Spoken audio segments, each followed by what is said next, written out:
જેમાં થયેલા કમોસમી વરસાદે ખેડૂતોની સ્થિતિ કફોડી કરી છે। નવસારી સહિતના વિસ્તારોમાં ડાંગર, તુવેર અને શાકભાજીના પાકને ભારે નુકસાન પહોંચ્યું છે।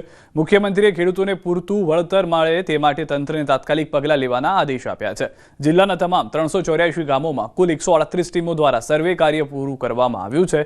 ખેતીવાડી વિભાગના પ્રાથમિક આંકડાઓ મુજબ કુલ 51,366 હેક્ટરમાંથી આશરે 36,919 હેક્ટર વિસ્તારના પાકને નુકસાન થયું છે। જિલ્લા ખેતીવાડી અધિકારીએ જણાવ્યું કે ખેડૂતોને વળતર માટેની પ્રક્રિયા ઝડપી ગતિએ આગળ વધી રહી છે।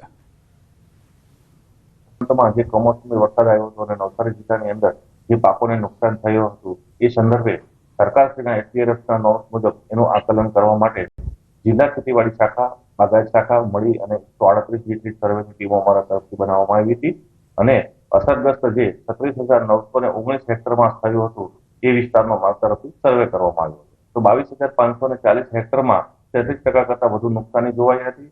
25,475 ખેડૂતોને નુકસાન થયેલું છે અને 38 કરોડથી વધુ નુકસાનીનો આકલન અમારા દ્વારા કરવામાં આવ્યું છે। ગ્રામ પંચાયત વાઇઝ બધે સર્વે કરી અને એ બધું ટોટલ કામગીરી સરકારની આદેશ પ્રમાણે થઈ છે અને સરકાર આ કામગીરી બાદ સરકાર સારું વળતર આપે એવી અમારી અપેક્ષા છે।